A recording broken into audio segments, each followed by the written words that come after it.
lakini leo tumesema leo hatutaki hiyo. At least kuna kitu Mungu anasema, let us come to a common term that we can understand one another.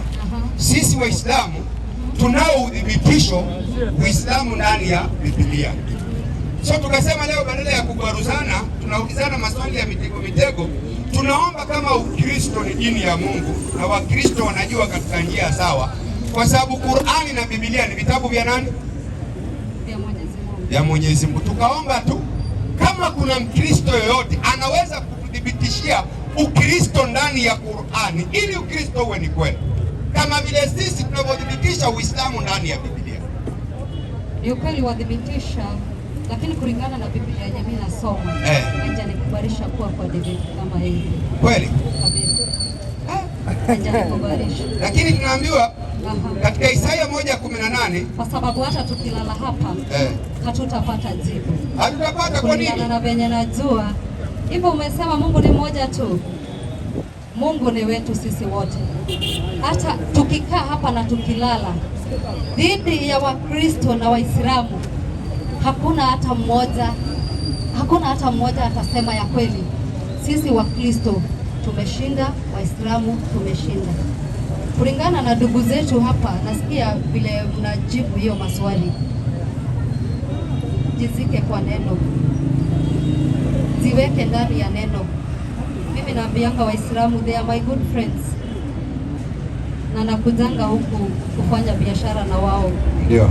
Tangia nilipozaliwa nilionyeshwa kanisani, kwa hivyo hapo ninajua niko mahali pa salama. Wakati umezaliwa nionyeshwa msikiti. Tufuate Biblia yangu inanifundisha ya kwamba mwisho wa kila mwanadamu kaburini, na hapo tutatoa hukumu mbele ya Mwenyezi Mungu na kila mtu na kazi zake. Kwaherini na Mungu awabariki. Dada yangu kidogo na mimi niongezee kitu. Unampe mic. Kwa bahati nzuri unaitwa nani? Naitwa Mwinjilisti Anita. Naitwa Mwinjilisti Anita. Mwinjilisti. Ndio. Mwinjilisti, kuna kitu umeongea cha muhimu na mimi nilitangulia kusema. Umesema mimi na wewe na sote Mungu wetu ni ngapi? Ni mmoja tu. Kwa hivyo na ukisoma katika Biblia inasema nyinyi, katika kitabu cha Efeso, nyinyi mlioitwa katika tumaini moja. Mungu ni mmoja tu. Bwana ni mmoja tu. Imani ni mmoja tu. Kwa hivyo sisi wanadamu wote kama tunaamini Mungu ni mmoja na yeye ndiye aliyetuumba na mwisho wetu ni udongoni, lazima tuwe na imani moja ya kumwabudu Mungu pekee. Mimi na wewe tunaabudu Mungu pekee. Tuna imani moja. Biblia nayo inaniambia kwamba Yesu ndiye njia. Unaona sasa? Hakuna atakayefika pale bila kupita kwake.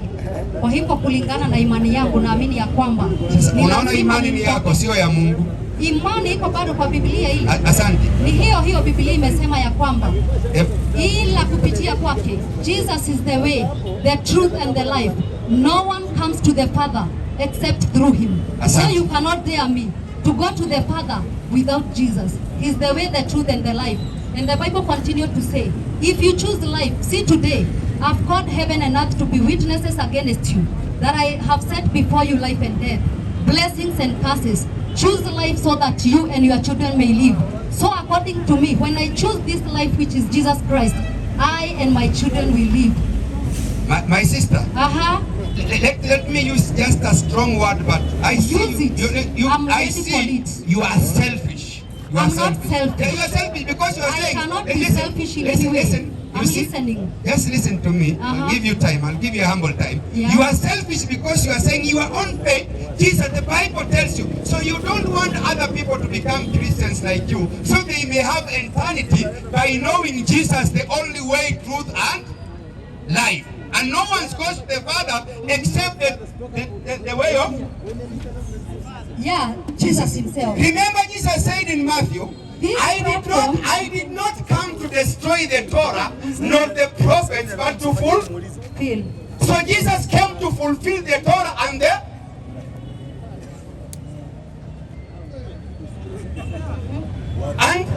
and the prophets. But according to me, this meeting. You see, according to me, that is being selfish. This meeting, I was just passing, okay. So I could not have any other way to come and tell people that Jesus saves. But given But an you see, opportunity, you have been given that an chance. opportunity like I'm standing here, Yes. that's why I'm saying Jesus will remain to be the truth, the life, and he's also the way. And no one is objecting that. Yeah. Do we have anybody who is objecting that? Nobody's objecting. But also Jesus says that he did not come to destroy the Torah nor the prophets, but to fulfill. So it seems that before Jesus, we had other prophets and scriptures before him. Am I right or wrong?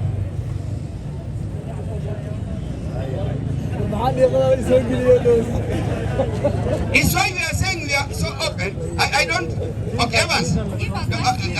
Okay, Evans. Matthew chapter 5. I'm good in the Bible and the Quran, alhamdulillah. I'm not boosting, but I'm good. Matthew 5:17 to 20. But even given this opportunity to stand here, I will still say that Jesus died and rose on the that day. And the gods, other gods that we may be serving, we have never heard about them, that they rose on the that day. So we are not arguing, but I stand here to say he's the way, the truth, and the life. Choose him so that you and your children may live. Have a beautiful evening. I'm going far. Don't stay with just a minute and then he will release you. Let him read the verse. Today it's not about argument, because today it's not about who is going to win, but who is going to give the sufficient evidence. That is what, because always we normally discuss, we normally ask questions, tricky questions, but today is an open discussion. That the Christians have a chance today, hallelujah, to tell us that Christianity in the Quran is an opportunity, is a golden chance that you will never find it anywhere else except here. That we are given chance, 3 minutes, 4 minutes, explain to us Christianity in the Quran.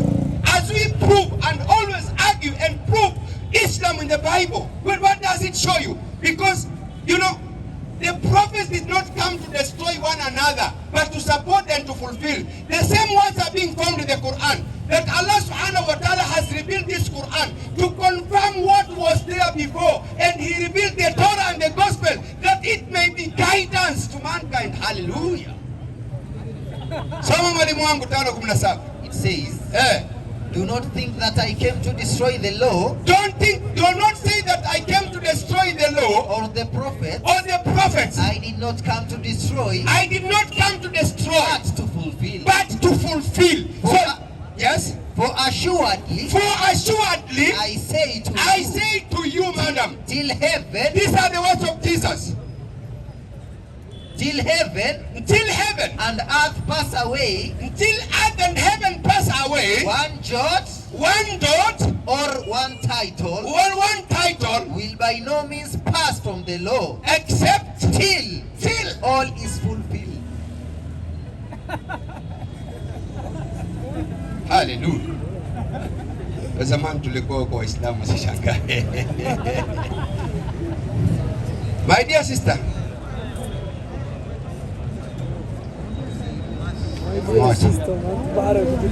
jamani, msikorofishe dadangu hapo. Nani ana Evans? Evans, usimkorofishe. Huyu mama ni evangelist, ni mtu msomi, anajua Biblia. Wewe usimkorofishe, wacha ajieleze tu, atumie akili ya spare. She's an intelligent woman, educated. So don't try to throw stones on her. She's an evangelist. He's not throwing any stones. No, he's trying to confuse. I know them, they are my friends. They don't want you to stress your point. So wanakurushia. Muulize you ask kwa wewe unacheza na Waislamu. This is a walking university. Nimemuuliza meeting huanza saa ngapi? Every day saa 10:30. Ashanijibu. Ameshakujibu. Yeah. So maybe leo ulikuwa hujajiprepare. When do we invite you? Uje tunakupatia time. Leo hatudhulumu mtu time. You can tell us, we have a discussion. Preach to us the gospel, because I don't think I said you are selfish, because you only want you alone to go to heaven na sisi twende motoni. Even na unasema I believe I know. You did not give me the platform first. So when are you ready? No, because nimekuona kama umesimama. I can prepare myself and come. When, my dear sister? When? We are ready for you. I'll talk to my brother here. Which one? This one.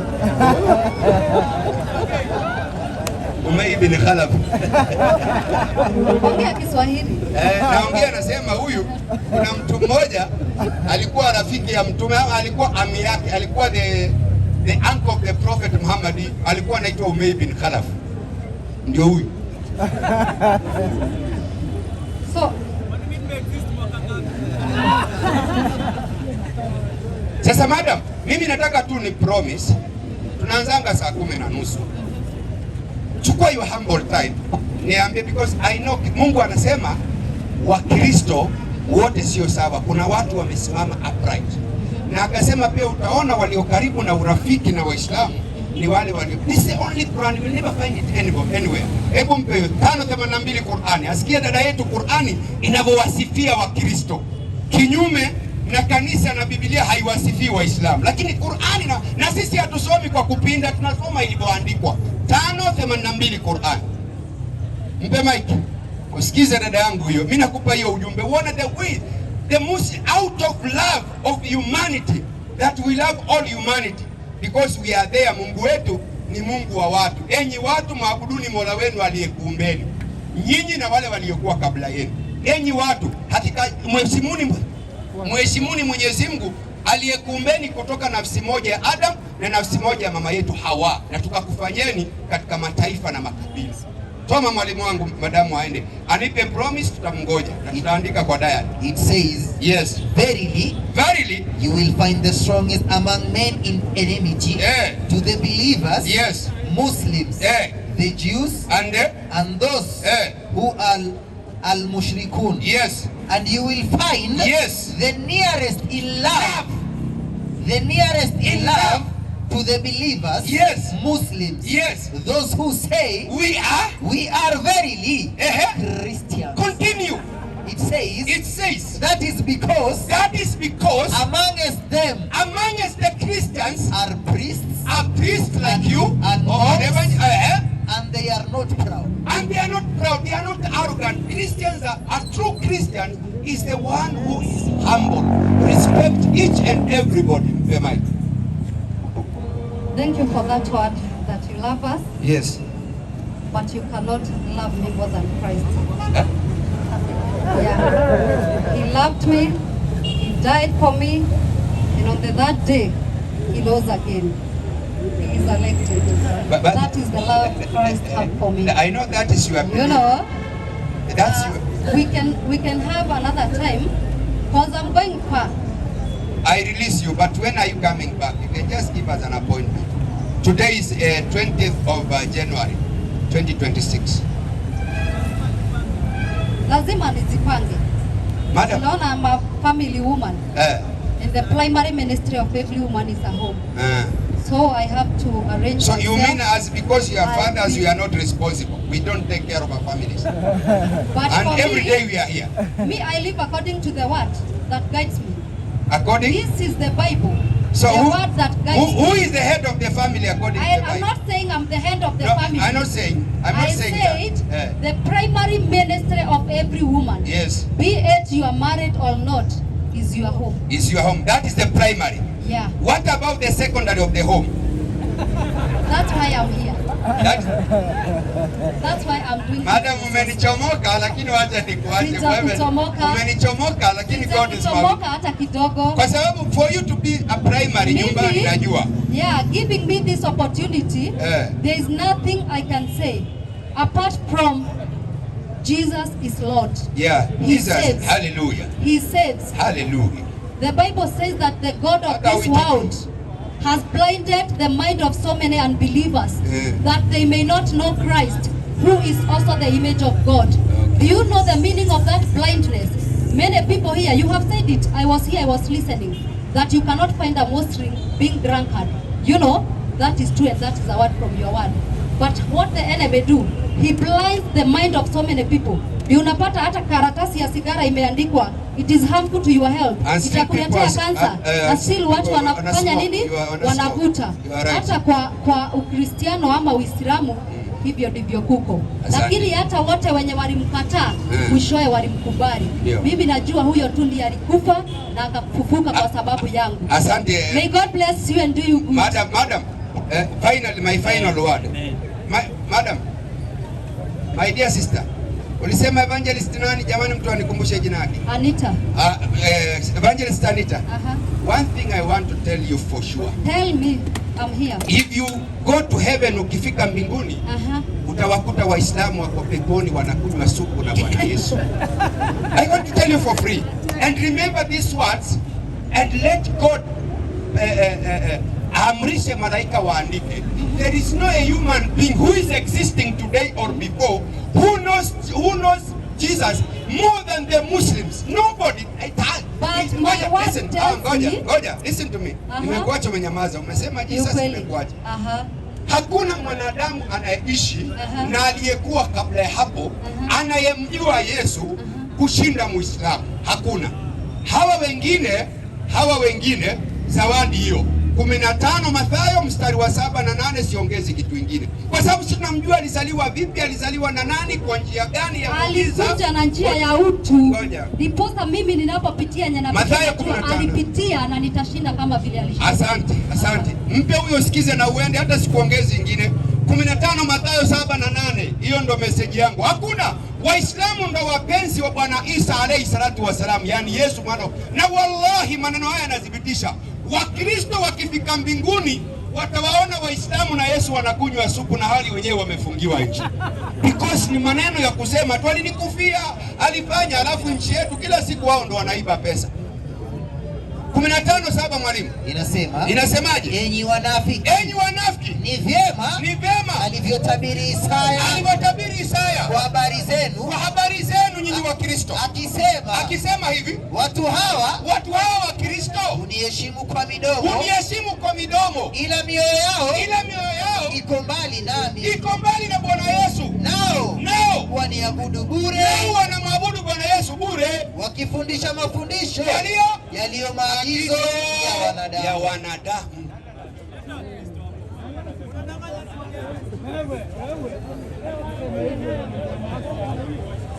Unaweza kutuambia, hata unaweza kutuombea. Haleluya.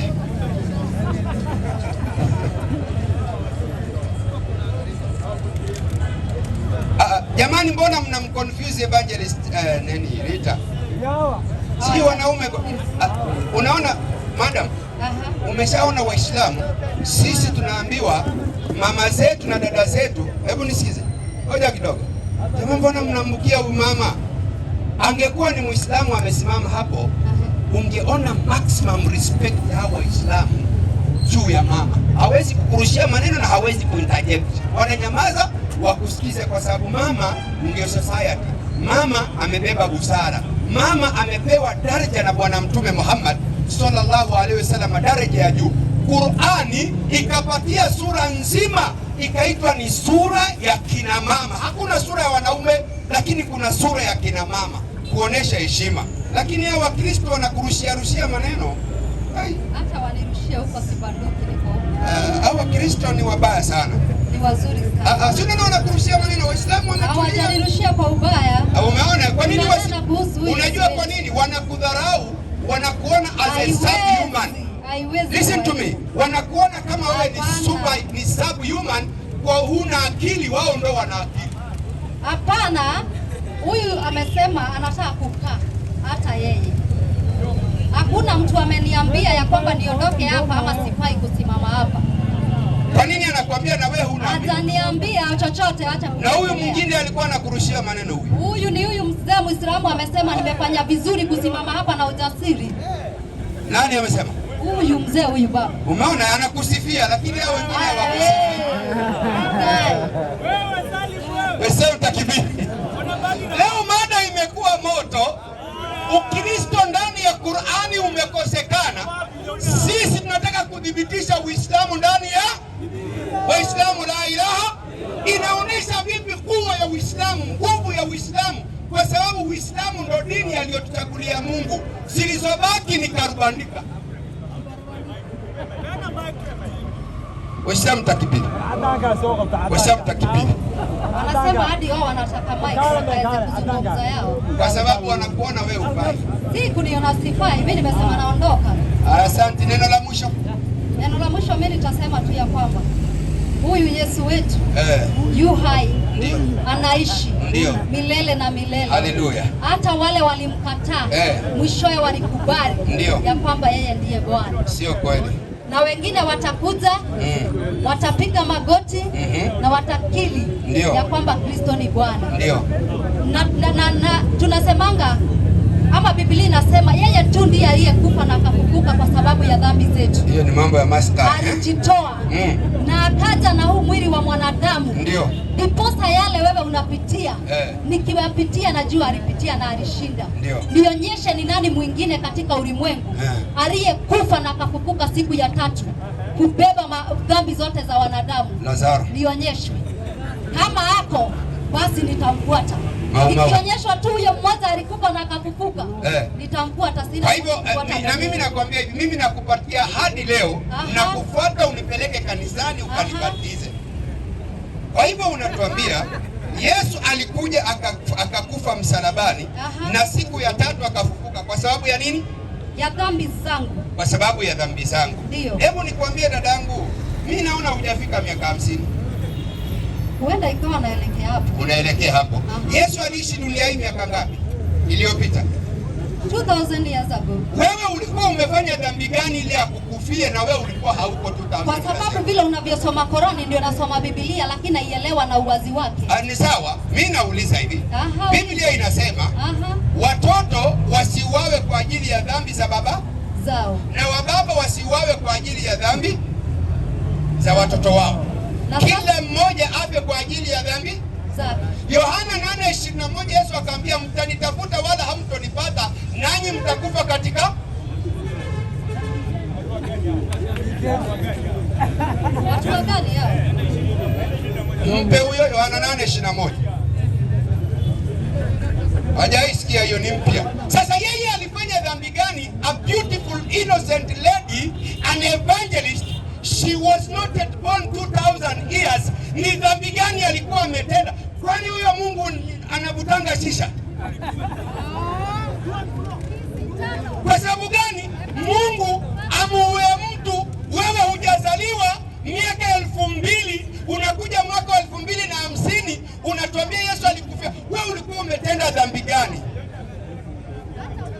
Hata mkimwangalia umadamu kweli ni mtu wa kutenda dhambi. The way she is beautiful.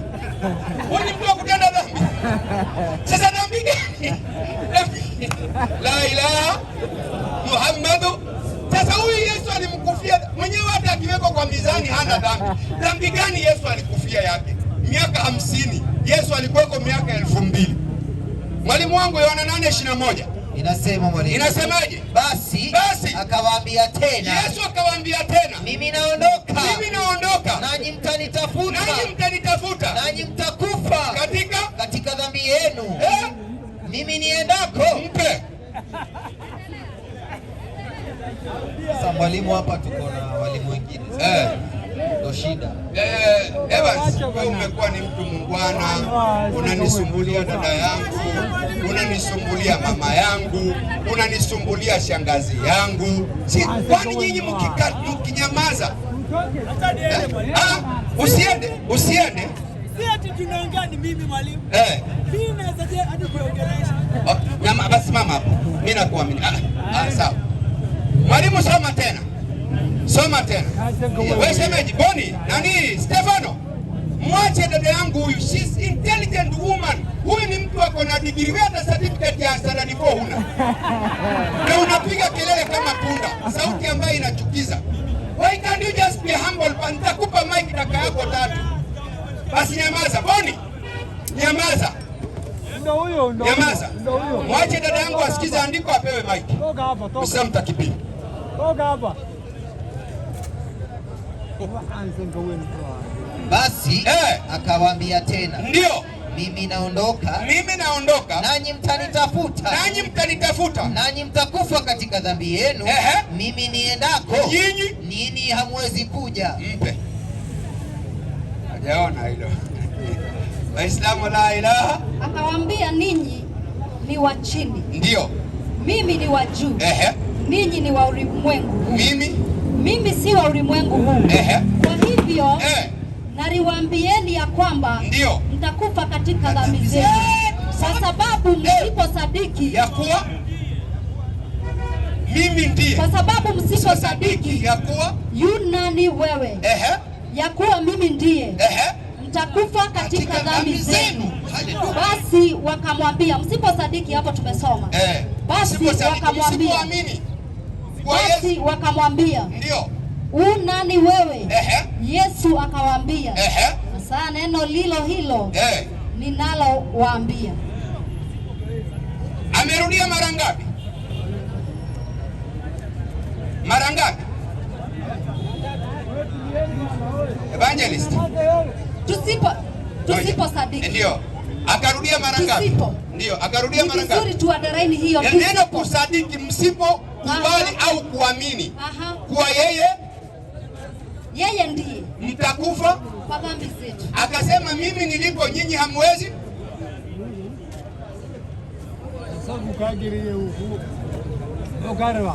Mimi nilipo nyinyi hamwezi. Jamani, Waislamu tunyamaze. Waislamu tusimconfuse jamani. Nani anaongea? Sheikh Boni? Sio Boni, sio wewe. Huyu anaitwa Boni pia. Huyu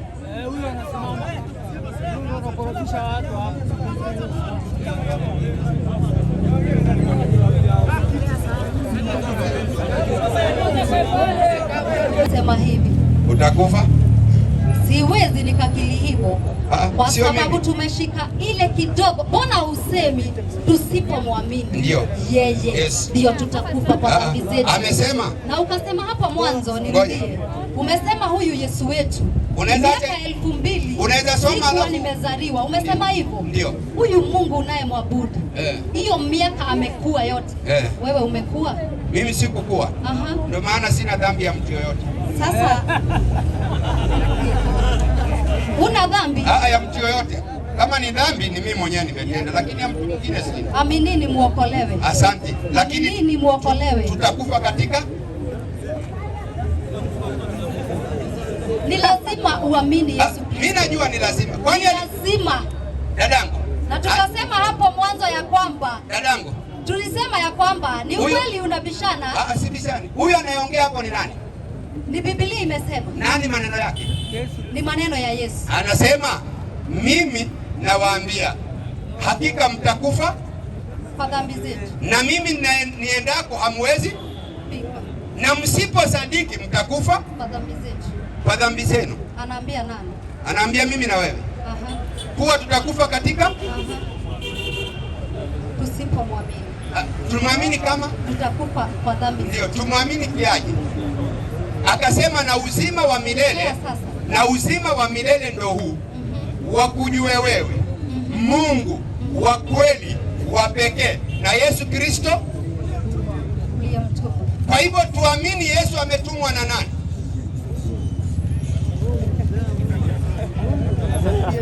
Nani amebishana hiyo? Tuamini Yesu ametumwa. Akasema Yohana akasema hivi, dada yangu, katika Yohana 14:1 uliokuwa unasoma, mimi ndimi njia.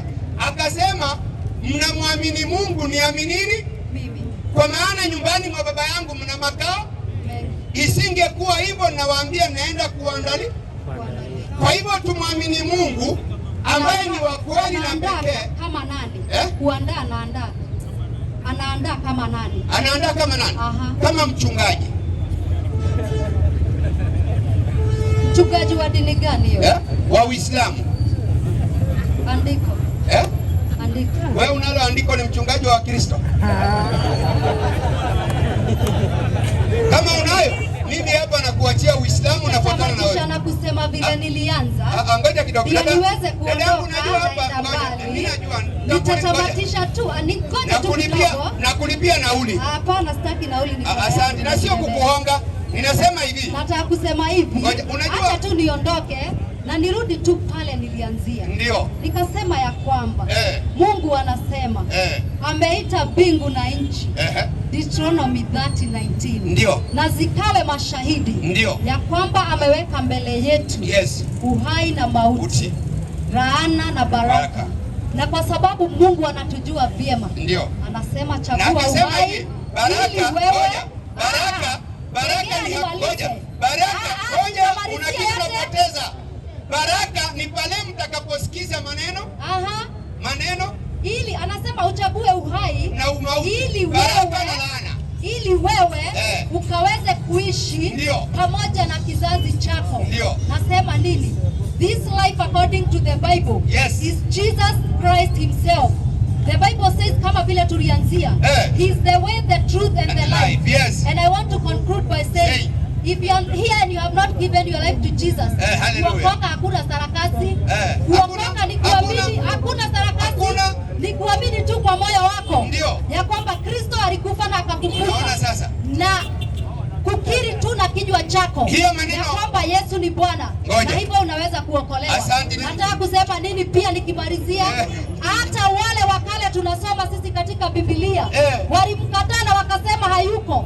Hata Paulo alikuwa msomaji wa barua, alikuwa amelevuka sana hii mambo, lakini mwishowe alikubali ya kwamba huyu Kristo ni Bwana.